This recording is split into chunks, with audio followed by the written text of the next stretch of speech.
Well, we've been live for 29 seconds. No. Good evening, everybody. It is Jamie with Warrior Spotlight. We are back in studio where the stories are real, the emotions are raw, and the hearts are courageous. Tonight, my husband Billy is with us, and Vanna White is with us over here.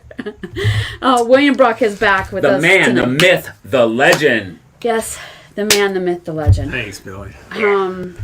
We want to give a shout out to Mary Beth at the Center for Healing Connections for allowing us to be able to do this show. She is our sponsor for this show. We want to give a shout out to everybody who participated, sponsored, and volunteered and showed up at our fundraiser. It was amazing. More details will be coming out about that. We're just trying to get everything wrapped up with that. But tonight's show, we are hoping that some of you will go interactive with us and ask some questions. So have your iPad ready, honey, with the questions. Yes. So tonight, I asked William to come back based upon... This William. Yeah, I don't call him William. No. Just He's Billy. Billy. Based upon the current situation and stuff that has happened in Afghanistan. We know the war's over. And we know when the media does its interviews, we get to see it. So, like when the media 13 interviewed you and I, right? The guests or the audience got to see like a 30-second clip, right? Maybe, yeah. Right. And so I've heard time and time and time again since watching this on TV of, the individuals who are broadcasters on TV or other people on TV, they always say, I can only imagine what the veterans are going through. I can only imagine what the veterans are going through, right? You can more than imagine. You're a vet. You're right. Right. You're right. Not me. This is what we're hearing, Oh, right? Right. So I thought this was a perfect opportunity. The last several weeks, I've really wanted to be able to talk about it, but we were so pressed with our fundraiser that we just didn't get into it. We do want to send a prayer out to all the families of the 13 service members, yes, Marines and Navy that we lost. Our heart goes out to all of you. We are truly sorry for all of that. So I just kind of want to get a little bit of a take on, just start basic. Where are you at in your feels? Your feels good. My feels good. Your Well, feels how about good. a little, I think Billy has a question. well, I mean, I think, well, you did 4 tours. You did 2. You got, you were over there. Yeah. And what did you did, from what I take it, you did engineering of the electrical systems. Mostly So, electrical, yeah, like- but, various things, but yeah. Perfect. Good call. honey. Project management. Yeah, and so give tell us a what, little- yeah, give yeah. us Base what, construction. and I've always wondered, what did you do there? I mean, Warm up the viewers give us again a little bit about what you paint did. the picture of what what your operations were, how. Well, what I've been you told did. not to talk about that. Well, and I was told not to paint you in a corner. Oh, so why don't you sure, wire sure. us up with what give us a, I'm interested in what you did there.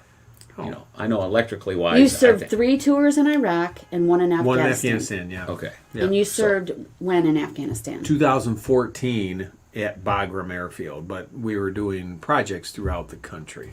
It was retrograde missions, so So we're Bagram's closing where we were bases. flying them out. Just so a lot of people have been hearing Oh, a lot Lord, about no, that. we didn't No. fly them No, out where we out fly? of Kabul. Kabul. Okay. Yeah. So we've been hearing why they didn't. But anyway, that's just another story. But Bagram it's- was the base that too long, everybody's in man. question yeah, about why we it was shut haven't. down. Right. Yeah. No, because I knew I heard it. Right. Gotcha.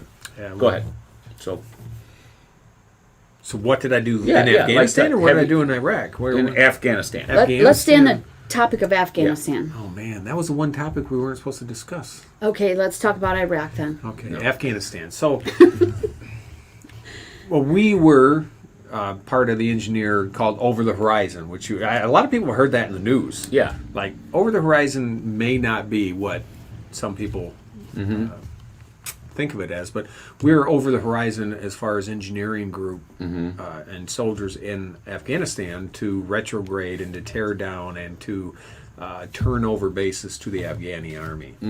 So that's what we did. The tour in Afghanistan was minimizing the footprint of various bases, giving complete bases over, and determining what got turned over to Afghanis and what got destroyed and what got sent back to the U.S. or the Middle East to CENTCOM. So that's So it was, I mean, pretty intense. We Sure. took down a lot of, structures, Air Force LAMs, the attention fabric structures. They took down a lot of those and then shipped those to Iraq and Kuwait.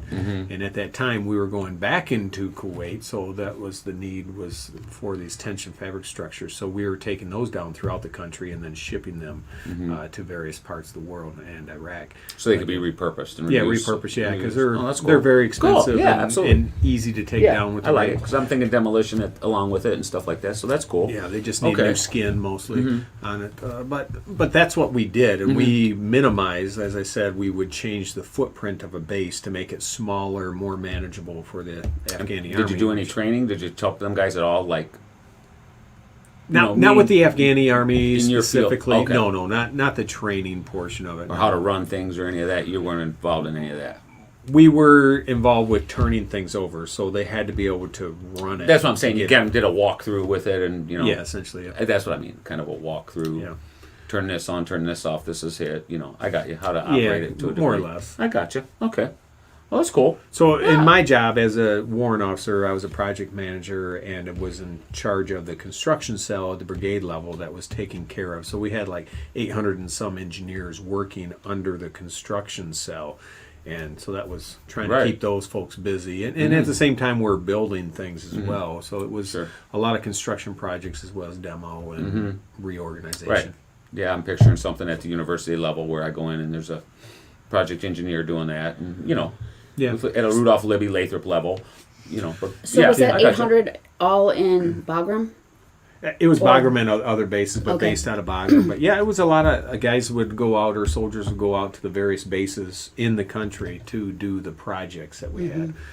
Whether it was, and a lot of that was, we did a lot of T-wall movement. That was, so it was pretty. It's T-wall. It's T-wall, a big concrete walls. Oh, that right, are, I gotcha. 12 to 15 Sure. to 20 foot tall. Right. So it's pretty intensive to, when we say change the footprint of a base, it's pretty Right. intensive when you're moving, hundreds yeah. of these chunks of wall that Yeah, weigh, yeah. 10 to 12, 15 tons apiece. Sure. Yeah, it's a lot of Rigging work. them up on a crane and moving them and setting them and hauling them. Sure. So I want to just jump in here a little bit too, and because I know so many people, when they see the stuff that happens on TV, or they think, okay, we're in Afghanistan, or when we're in Iraq, that they're like, all it is fighting, right? And there's actual stuff that is happening with. Oh yeah, lots You of know what I mean? stuff. But There's always action, if you will. But for instance, in Afghanistan, there was a lot of working with the Afghanis.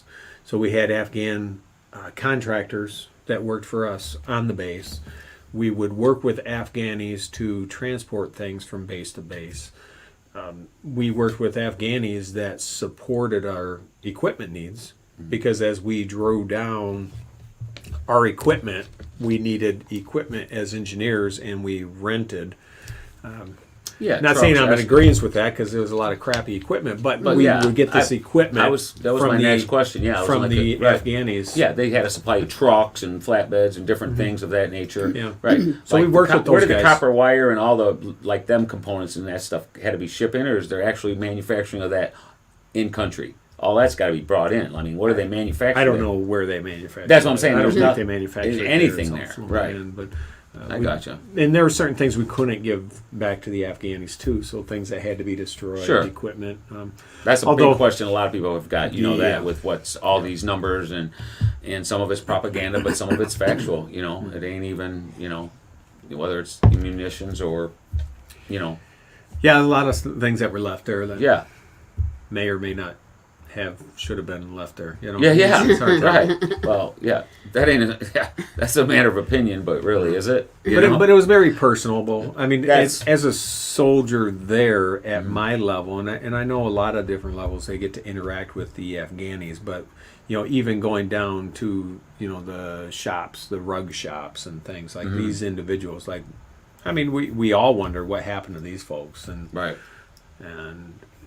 especially the ones that worked directly, the contractors that came onto the base, like those that you knew by first name, yes, potentially. And had conversation with, since. Did you ever have any dinner with any of them or anything like that? Oh, yeah. Yeah, we had dinner a number of times, right. and I would get That's my cool. team together. Sure. And Appreciation take them stuff, to a dinner, Yeah, It was awesome, pretty good. man. Cool. I like that. And were they? So that's... If you like curry, it's great food. I love it. Yeah, but no, I meant so like just when people I went to don't even hear Turkey, that, they were like over the top when you went to dinner, right? They totally, they brought out all this food and they served you, and they were offended if you didn't drink their tea. Right, And very hospitable. was or it whatever, like that? Was it? Very similar, yeah. They always had plenty of food. Want to be very hospitable? Hospitable. Yeah, hospitality. Yeah, they love... Yeah, I mean, they're like normal people. They love... A lot of cultures, they love to feed you and make you feel welcome. Cool. And we were the guest, essentially. Sure. Yeah. Probably not viewed as a guest any longer. I guess we're not even there, so... Well, yeah. So, no, that's... and I think that's where... a lot of people don't realize that, because like you were saying that it's just to shoot them up, and then there's the umbrella of the nation rebuilding or whatever there is. But when you say that you've just being a human being and seeing certain things that go on bothers a human being. But then when you're the word of the day is skin in the game, I guess, or of the week or the month, at whatever level we have skin in the game. When you have a personal connection with individuals from that country, like you just said, and now the questions, not just yourself, but other service members have got with that's horrible, man. Yeah, I'm sure I'm not the only service member that Sure. has been petitioned by an Afghani, and that's what, in the last couple months I've been petitioned. Yeah, meaning when you're saying that, meaning asking for help. Okay. And they found I had a number of Afghanis find me on Facebook of all things. Oh, you mean you've been asked just since this is all going down? Oh, petition. yeah. Okay, that's what I didn't months, get when you said petition. What? Yeah, Yeah, they're for reaching help, out, reaching out for help, reaching wow. out because their life is in danger. Wow. And so I mean I did what I could, but I really can't do anything from this point. So I mean that kind of makes it personable. Hell yeah, In that I know people that now may or may not be dead. I don't have a clue, but they worked for the Americans, so I'm sure their life is in danger or will end. I mean that's just the way it is. Unless they did get out. Unless they did get out, which Right. I haven't got any feedback in about a week from the gentleman that was emailing me back and forth. But so that makes it personal. Yeah. That's what I meant when I used the word human being, because some people, but then even as it, first name basis, work together, had dinner, there's a lot more of a connection than his name is... What does Dan say? Dan says... Sadly, go ahead, can you read it from here?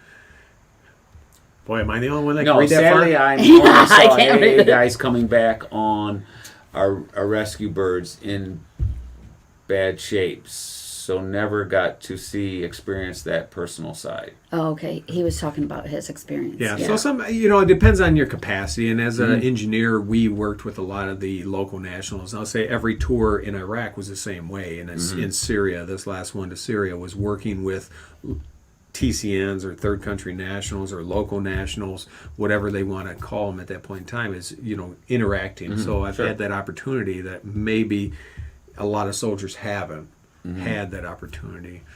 So I guess that's a privilege and also kind of a curse, because you get to know the actual local nationals as well, and so when bad things do happen, or even when you left from your deployment, you had to say goodbye to them. I mean, sometimes that's even rough. I mean, you get spent 2 months. You get texts and emails for a long time from those people that you were How working you doing? with. Merry Christmas. That you become a contact. That's what I'm absolutely get it. A lot of people don't even realize that. Well, they take certain things for granted, so that really doesn't even enter into their and mindset. again, so many people only know what they know based upon media. Correct. You know what I mean? Yeah. And what side media portrays. And they don't realize that how many hundreds or even thousands of our military were over there in your capacity. They think of maybe they're just got a gun and they're protecting the wire or a base or patrolling the streets. They don't realize that our men and women are over there in a humanitarian or in a different capacity. In interaction. Yes, having that interaction. So then, it's not that they're the bad. You have a connection, and so to see this, kind of shitty.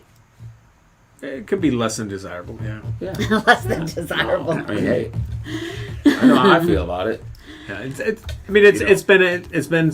I mean, as every veteran, obviously, and I don't want to rehash a bunch of hurt, people as well. But we have all dealt with the same issue, which is watching and wondering and questioning why, in God's name, did it happen this way?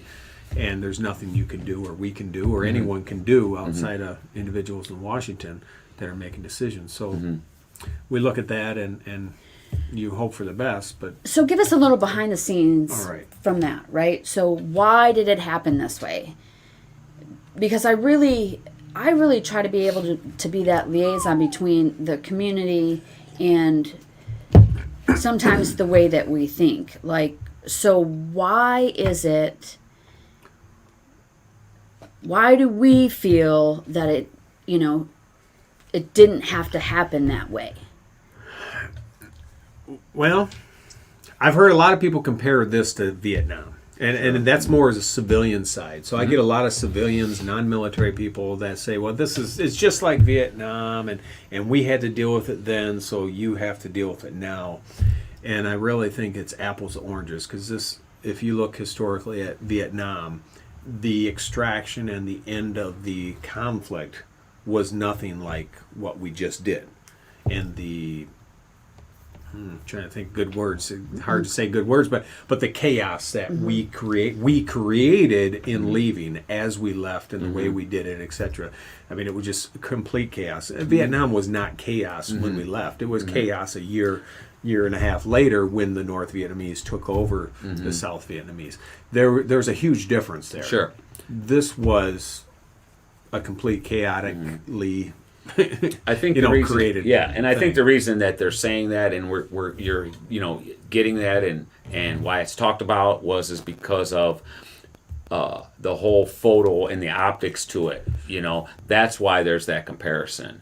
You and I both know, and we can say, and there's opinions and facts of why it's happened, but the comparison is based on the photo and the optics that's being portrayed in the media. Yeah, the embassy photo. That's where they get that. Is comparable based off the embassy, right, but we did not leave thousands and thousands and thousands of partner forces in Vietnam to be butchered. No, that's right, exactly. That's what we did in this last episode. Sure.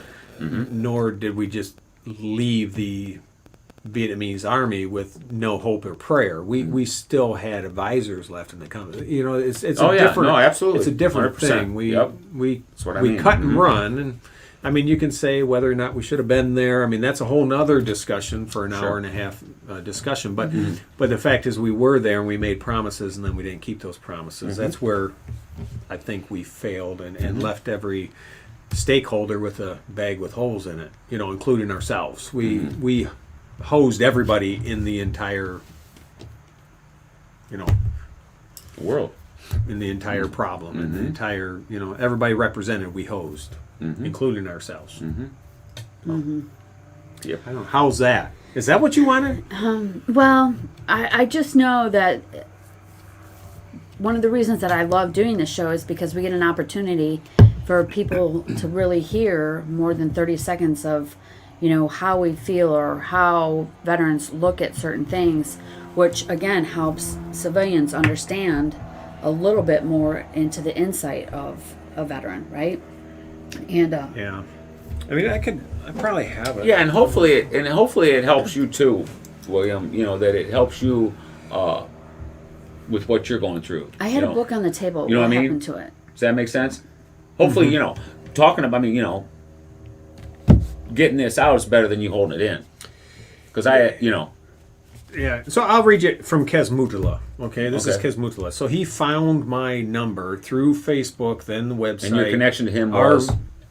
He worked on basis. So. Oh, okay. Kes Mutala. Sir, I am in deep trouble here in Afghanistan, so I need your help in the case. Currently, the Taliban have started to hide in Sikh game with me. I am very scared, do not know what to do. I am an escapee. Please help, sir. So, I mean, that's one of many, and I could go through a bunch of texts, but that's from him specifically. Sure. And what date? When was that? What was the date? About a week ago.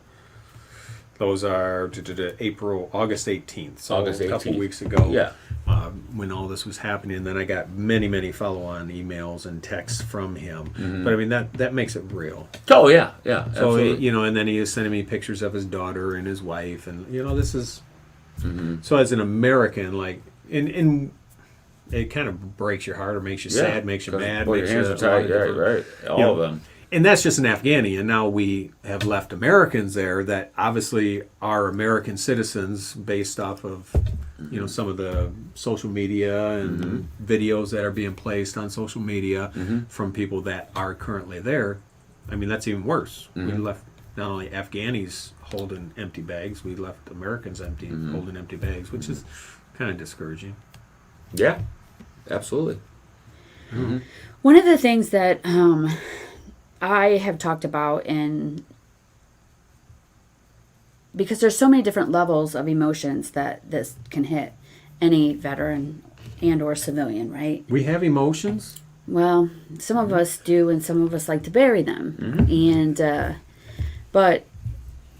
and what happened to that? There was a little blue book on this He table. cleaned the table. I don't Oh. touch none of your shit. I think I sat it over there on the chair. Sorry. So I'll find it in a second. It said Air Force on it, so I was like, Air Force books are not needed. So Yeah, it talked about the core values is why I had it here, right?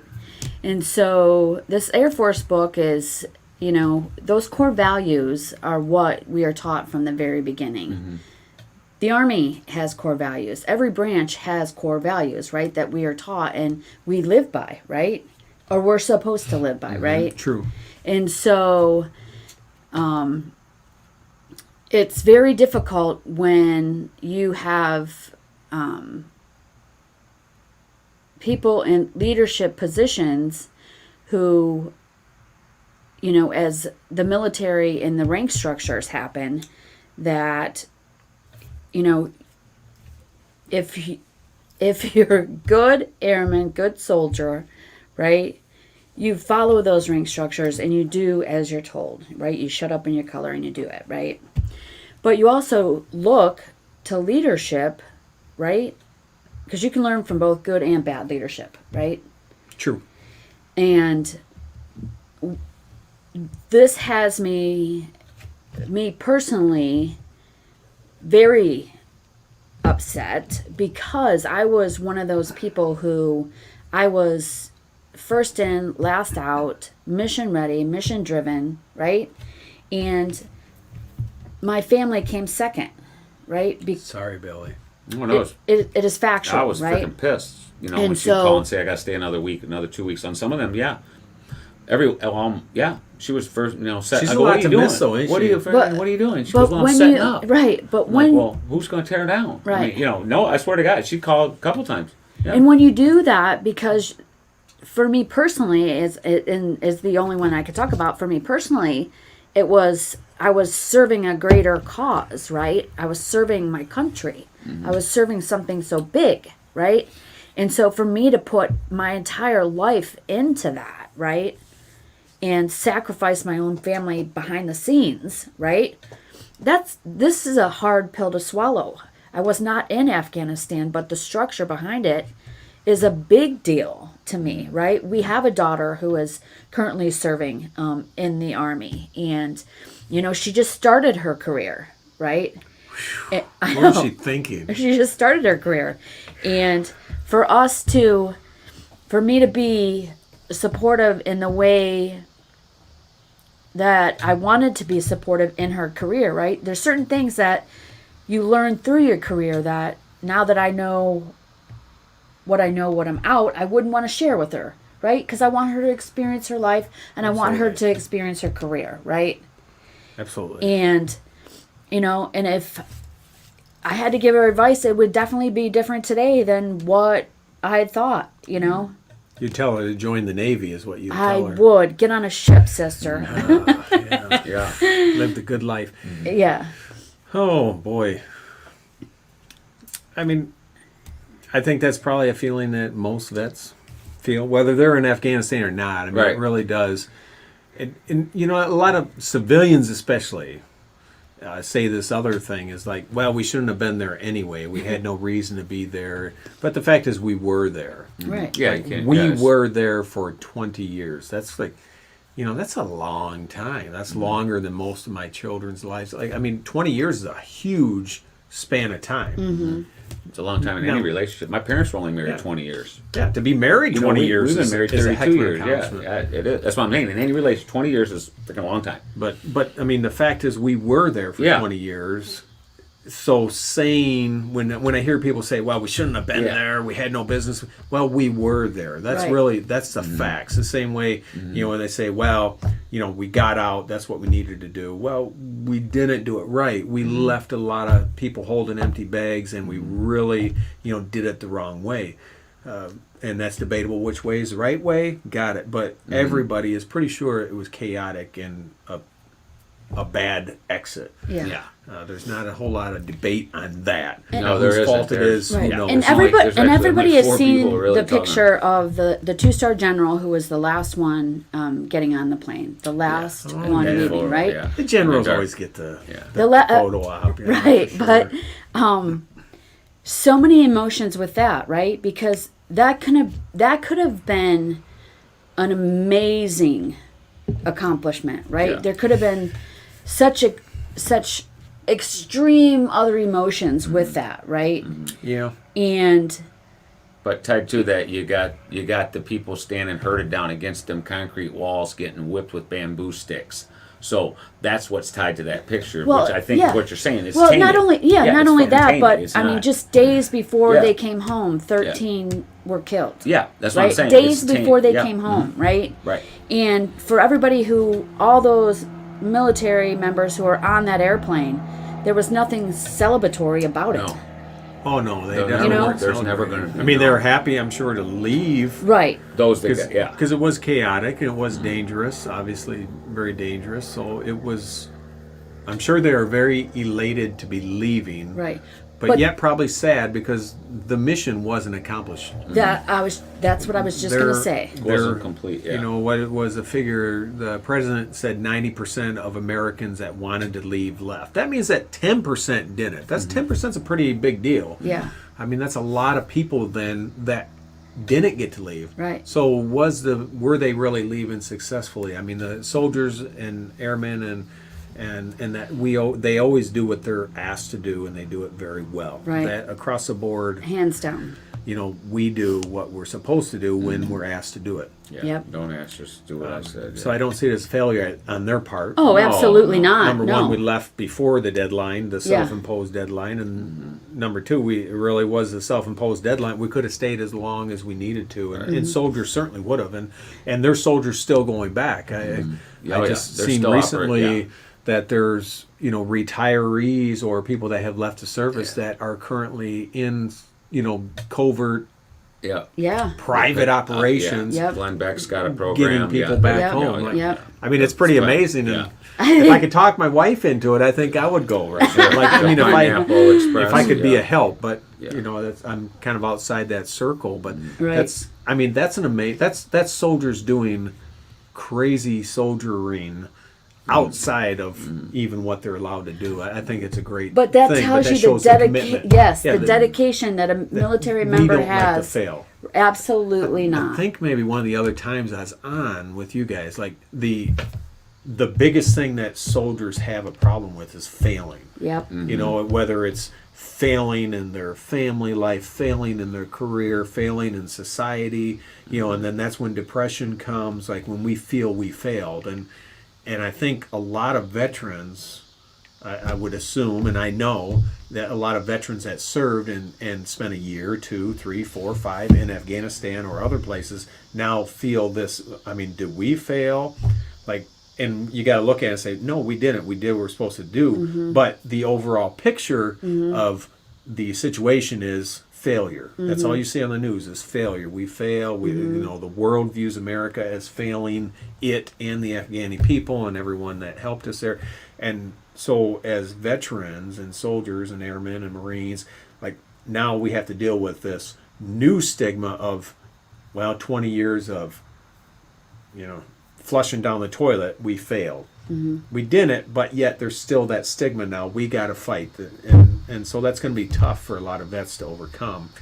Hopefully, through things like Little Blessings and Duke Farms, like there's some camaraderie that can occur, and hopefully, veterans aren't internalizing the issues that they're going through right now. Right. And really, that's the hope and prayer, and reaching out through this program or other programs, to veterans that may be feeling that, but failure is a big issue with vets. And this morning I put a post on Little Blessings, right? And something that I think has been set aside for a minute is because you hear it again and again and again on the media. I can't imagine how the veterans feel. I can't imagine how the veterans feel. Well, if you're putting this on the top surface, right? What about the anxiety and the trauma and the lack of trust and the isolation and all of the stuff they were dealing with prior to this, right? Yeah. Now this is compounding on top of it, right? And so, because that stuff hasn't went away just because this is new, right? That it adds to the layer of stuff, right? To end the Afghani war, and I think it's an expansion of the war now, but to end the Afghani war does not end that. Like it just doesn't all of a sudden, okay, all your issues because of it cease to exist anymore because we declared it over. It's not magically ended for veterans. So yeah, that isolation and all those issues that veterans had prior to just get compounded a little, a lot more. Well, and that's where you're saying like the flight coming, where if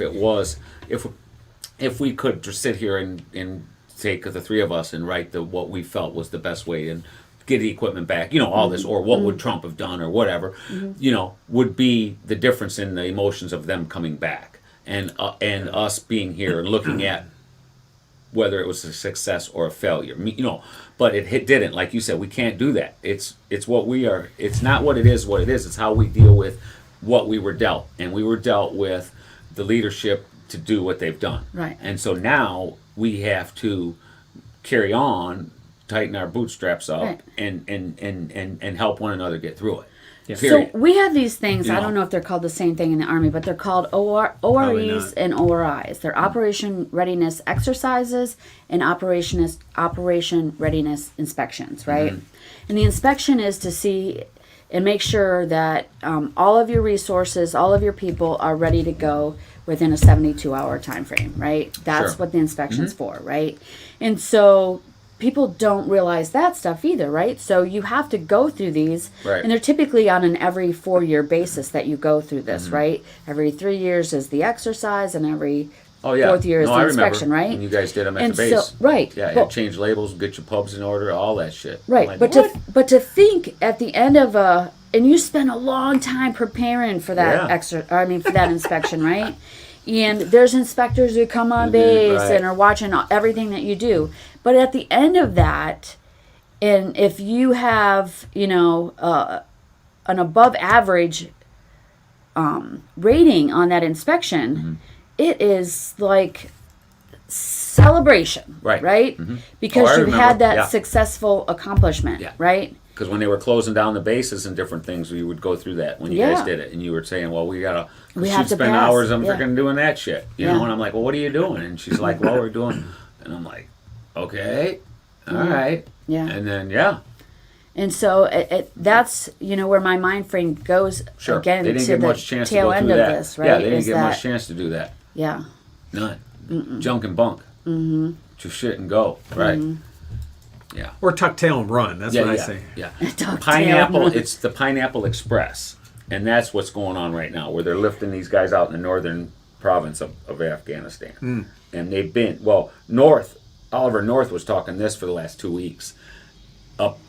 For 2 weeks they've been doing it because he was trying to still give hope as we were watching it suck down, and now they're Yeah, I mean, hope is a big thing. I think maybe if we analyze, and I'm sure everything will be analyzed, maybe nothing will be released, but at some point it's going to be analyzed what in the world happened over there, and the way we left the Afghanis with no hope, literally. And so I could see why when having been there and dealing with the issues of the Taliban and the ANA and the culture there is, we the way we left no hope for the Afghani National Army to And then everybody to really be successful. And so when they see their leader take the cash and get on a plane and leave, gosh, so what are they supposed to do? And then they, they did like a lot of people would do. Well, they ran. Well, this is the issue. Took care of their families. The Taliban comes to you in your garden and they say, either if you fight us, after we're done, we're going to go to your family, your hometown, we're going to kill and butcher your wife, and we're going to put all your children into prostitution. Or do you want to just give us the base? I mean, there's not a whole lot of question. And the average Afghani... They don't quite have the mindset you guys have and been trained either in that aspect. Yeah. So I mean, they're ruthless people. I mean, sure. They're definitely not our friends, nor ever have been, although... I mean, there's some issues there, but So I mean, the Afghanis, and they had no reach back to us, and that was really the problem. And I mean, whether or not we should have been there for 20 years, that's a whole discussion. And I mean, my personal opinion is no, but we were there, right? So you can't change the history. Nope. You can only change the way you move forward. But a lot of vets are definitely in need of, I think, help and more camaraderie to talk through these issues, and to really not get to that point where they feel like they failed. And that's really the purpose, I think, of your program and many programs. Is we had a VA nurse visit the farm just this last week, and she talked about how the ER numbers are increasing with veterans coming through, right? And so we definitely want to say to anybody, any veteran who is out there who is struggling or isolating, you can reach us. If you don't live local, we're definitely willing to connect via phone, messaging, however is best connect. But if you live local, definitely connect with us. Or if you're a family member and you have a veteran who's struggling, or if you're a family member who is Gold Star family, right? You lost somebody, and that's a whole different ball game of emotions, right? Yeah. We have some in our community that are struggling with that. I've seen it on Facebook. Gold Star mothers and parents that are dealing with that. And I think if we could say anything to like civilians and or past veterans, the worst thing you can do is tell people, oh, it's all right, or oh, that it didn't need to happen anyway, or we shouldn't have been there. Like yourself, try to. Distract from the fact of what happened by comparing it to something in the past and say, well, Vietnam guys, it's the same thing that happened in Vietnam. You'll get over it. It was all politics or this. Like, the goal is to reach out and make sure that these veterans or veterans that don't feel like they fail. Continue to support them. And I think our community does that very well. But there's still a lot of people that want to throw that out. Dan has just said, I continue to question my sacrifice was for, after seeing pictures of the Taliban in places I've been, was it worth me never walking again? And that's a big, that's a big thing. And but that's not the fault of the soldiering. Right. That's a fault of the leadering that we have going on. As far as what was worth it. And I go back to, for 20 years, whether or not we should have been there is regardless. Is irrelevant at this point. But we were there for 20 years where little girls and women got rights that they never had in their wildest dreams. And we know it kept us safe. And, and it kept us safe. Dana Lash said that when she said it last night. Her daughter was 6 months old when 9/11 happened, right? Wow. And now it's been 20 years, and the whole time, because she said that, right? To who Dana Lash is? Well, she's an NRA spokesperson, and anyway, I'm not connected like you, Bill. Yeah, but I'm saying everybody. You would like her, and so anyway, she said that on the facts of it's kept us safe for 20 years. My daughter's safe, so yes, it was worth it. Meaning, because we know it was a breeding ground for terrorism. It was, and we kept people. Not that they couldn't set up shop, and they are in our country doing little shops, and we know of. But the bottom line was the new word metastasize. That's the new. Spin word, Is that? Yeah. And Dan, here's what I have to say to you, right?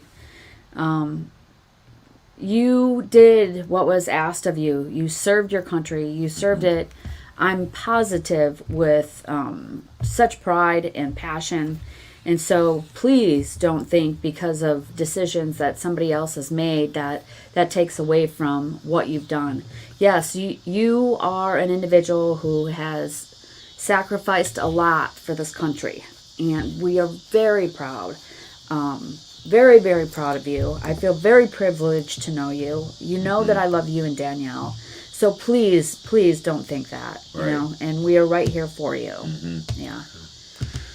I mean, it's every day is, you know, when you can say you've been a success each day or each tour or each year, you know, that's really what it boils down to. And at the end, when you have no control over the outcome, that is hard to realize, you know, maybe a marriage too. I mean, I don't know.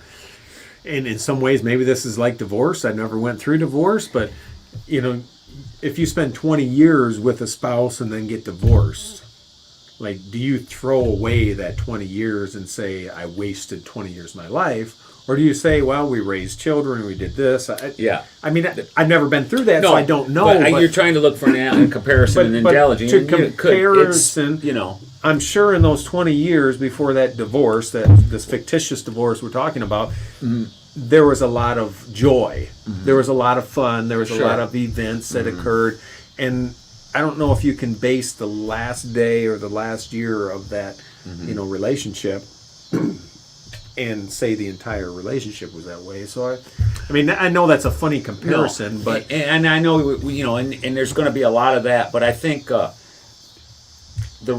know, just looking at the current climate in America and our southern borders, you know, this whole COVID bullshit, and Afghanistan, where we just went through, if the average person on this rock can't see how upside down we are, then they're under a rock. You know, and it isn't no fault of any military or any person that's, you know, signed up, from the guys that are in basic to persons of Jamie's. I mean, there's still people that are signing up each and every day because America as a whole is supportive of itself. And its military. We're going to see a shift in that. I'm actually meeting with somebody who their son wants to join the Air Force, and I'm meeting with them tomorrow. Yeah. Much better than the Army. Yeah. Good deal. And there's going to be a shift in that from all this. And once we see when it, you know, it's going to take a while, you know, but once we see why and it unfolds of just what a debacle, because that's the big word, that he pulled and tucked and run and left all the stuff, then it's going to get, you know, because it's way bigger than us. It's way above our pay grade. It is, but we have to focus on the here and now as well. So that's what veterans, you know, here in the U.S. and those that have served overseas and now home, and the Gold Star parents, etc. You know, the focus has to be the here and now, and the here and now is, you know, we did not fail. We did not. No. You know, we didn't tuck tail and run. We didn't do the wrong thing. We did what we were asked, and we can be proud and be satisfied in that.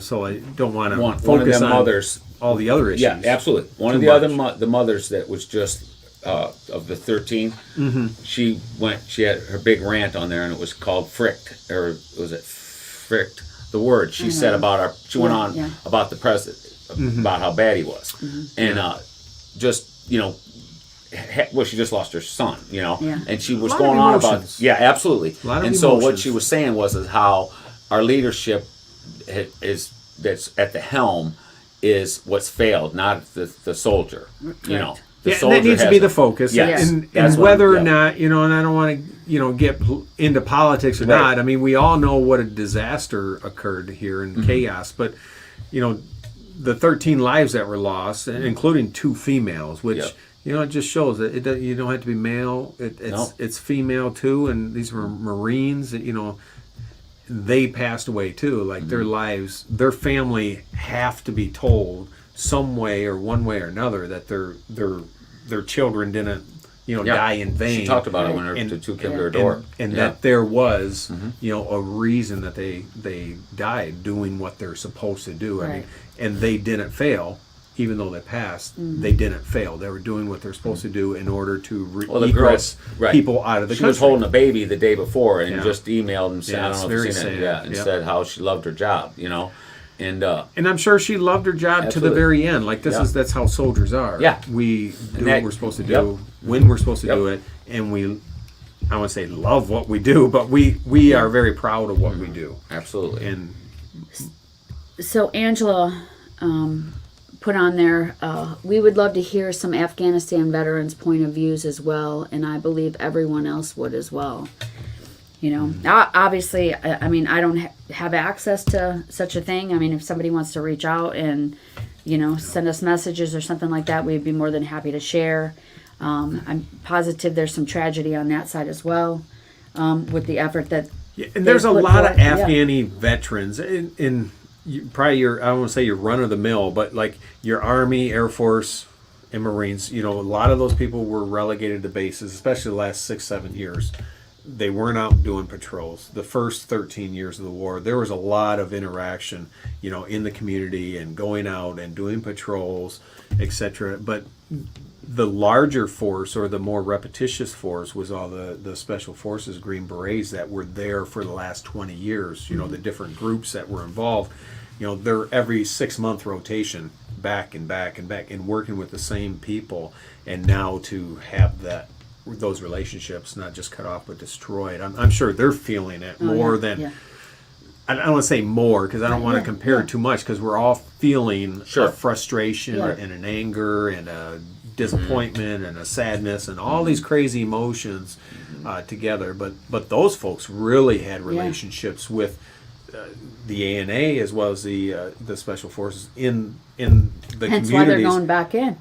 Yeah, you know, some of them, which is why a lot of these guys doing these clandestine operations now on the side privately are a lot of special forces retirees, you know, because they really had relationships with these Afghanis, and I've always said Afghanis are, you know, they are very ignorant people overall, but yet they're still human beings. They still have emotions. They still have love for peace and want, you know, what everyone else wants, to raise your family, be at peace, and have a place to live and call home.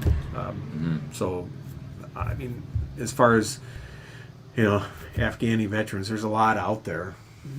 There's a lot out there. There's a lot on Facebook. There's a lot in the news, you know. Angela, I could tell you, nothing was meant by run of the mill. We would love to have your husband share for sure. Just reach out to us, and we definitely can do that. And I mean, I call myself I'm Army, so we have different operations. So no offense meant by that. Obviously, no offense meant by that, but just meaning, you know, your more conventional forces and your non-conventional forces. Probably should have been the term I used, but. You know, we all have a different perspective on what happened and what we did while there. And the worst thing we could do is to think that we failed in what we did. Right. And it was not worth the time. I mean, and even if you boil it down to the fact that we were there with other soldiers and airmen, Marines, we were there with our brothers and sisters. We worked together. I mean, we were there for each other. So in the end, whether we got anything accomplished or not, we still were successful in that we're there with our comrades and did our job. Yep. So we can be very proud of that we took care of each other well there in a hostile situation, and we came home. So this is a great transition point, right? So thank you for sharing all of that. I don't know. I didn't share it. You did. It was very important because, again, the civilian side get to hear, and or our veterans watching get to hear that they're not the only ones going through what they're going through, right? And that they didn't fail repeatedly, right? So I just want to touch briefly on the Lieutenant Colonel Marine. Yeah. I don't know if everybody has seen that video yet or not, but there was a Marine, Lieutenant Colonel. He has 17 years time in service, and he sacrificed his 17 years out of, I would say, his passion. I'd say a personal frustration. He wants accountability. Yes, yes. Personal frustration. He wants accountability, yes. And again, I have to take that back to that leadership thing, what we look forward to into our leadership, right? And so, I mean, we, as troops, we follow the leaders, right? And so to have that accountability was very, very important to him. So what was your take on that well, you're an officer, right? Yeah, I mean, it's He had some what cojones. what he did was not acceptable. I mean, from the military perspective. Yep. Right.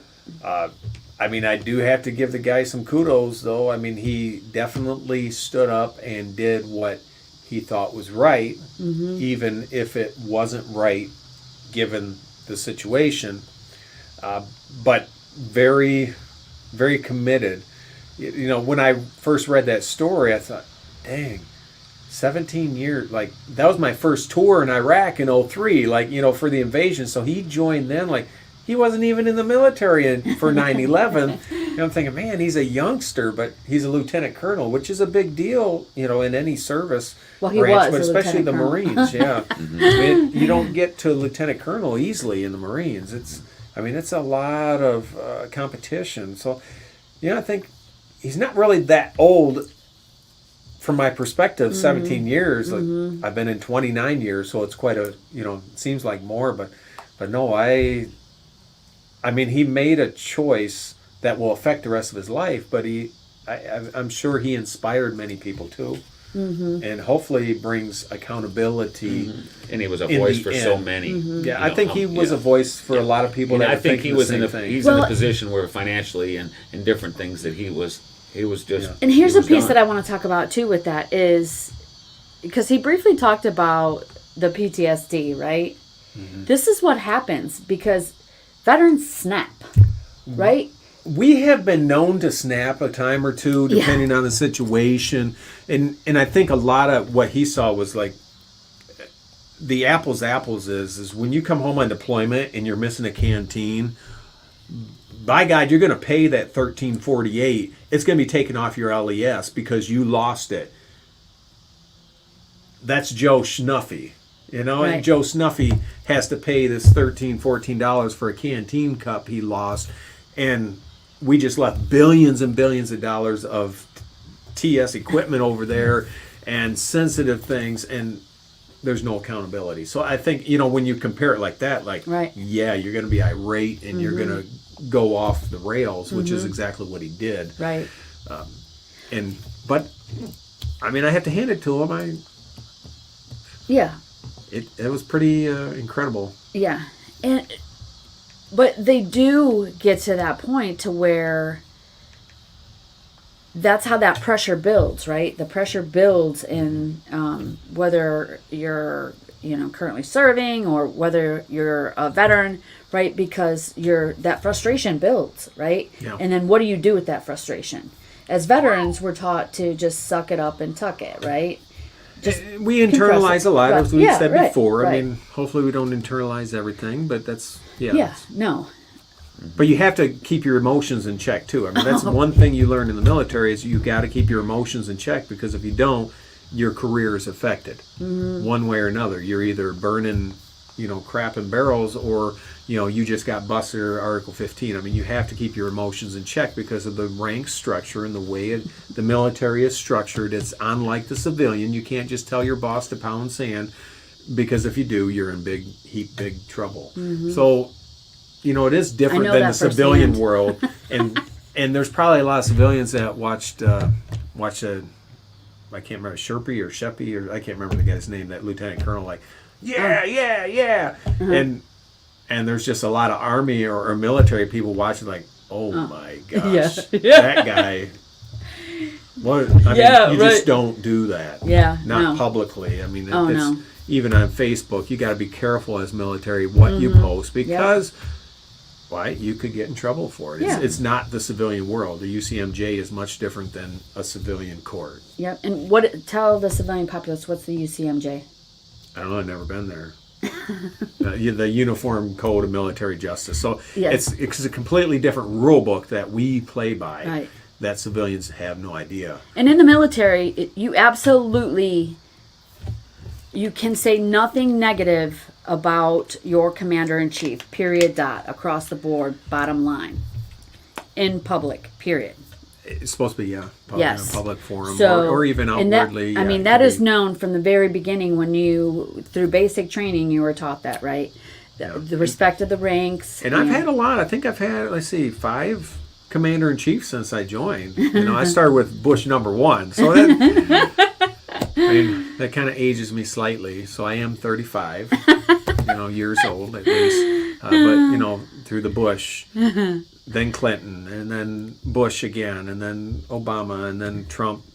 I guess 6 now, Biden. So, I mean, there's 6 commander-in-chiefs that I've actively served under. So it's, I've had a lot of different flavors. Nice. Lots of times that I could complain. Maybe I did. I don't know. I don't remember. But when you've had enough. Yeah, that's a whole tangent. Yeah. Angela, thank you so much. I really appreciate your support of Little Blessings. We are new to the community. Within the last couple of years, we are definitely trying to get more out into the community to help veterans and their families for sure. This is definitely one way that we do it. Little Blessings is a great thing. As we said in other podcasts, it definitely helped our family out tremendously over the last deployment. It's been great help for my spouse and our relationship as well. So, there's a lot of benefits, and we're not the only family. We're just one out of many. So it's a great place. Come out to the farm someday. Yep. If you haven't been to Duke Farm, come on out and see Jamie. Thanks. Monday mornings. She's there. Mondays, I'm there all day. Mondays. Day. Yeah. And this is coming from an individual who is still currently serving. So. Oh, me? Yes. So it's not just veterans who are out of service. We help individuals who are in service too. So right now we have. In our program, we have 3 other Army dads that are involved in our kids program. That their kids are going through the kids part of it. Yeah, right on the now. Monday nights. The yeah. kids, and I actually seen one of the people I served with in the past on one of my deployments there. So it's been cool to see that. Yeah. You never know who you'll meet there. So if you're a veteran, come on out. Yeah. Veteran spouse, come on out.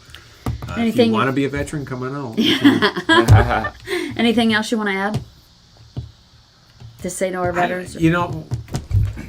Billy was kind of quiet mostly tonight, so Billy didn't speak a whole lot. I spoke. It was all about you. I was told not to paint you in a corner. I started going there, and I stopped. I'm sorry. Well, hopefully this was worth anybody's It's all time good. watching. We wanted, apologize. I had to see me, but no. My thing was I wanted you to, I thought a lot about you. Meaning what you did over there, nuts and bolts. I wanted to hear that in the beginning. The electrician. Well, what you hopefully I said what you enough. did. No, I mean what you did personally. Yeah. Over there. What your job was. Because I'm in the construction trade, so that kind of, we never really talked about it. Yeah. And then with this, like again, the dinners and stuff that you had camaraderie with the locals and stuff. I think was. Yeah. I think it's just supporting. Whether you're an engineer or you're a logistics, a quartermaster's doing fuel, Air Force running, people back and forth to base. I mean, everybody has a different mission, a different MOS, military occupational specialty. Yeah. For you. Yeah, absolutely. So everybody has this, the person that delivers the water bottles to the base, so everyone that had a piece and part, even as engineers, we supported each other. So nobody can say that they failed, even if they were, involved with delivering water bottles every day or week at the base. It's like, that's a job that if somebody didn't do hydration is huge. We were hosed. Absolutely. Go to those that worked at the USO there on the Air Force side of Bagram. Yeah. I mean, that was the Pat Tillman one.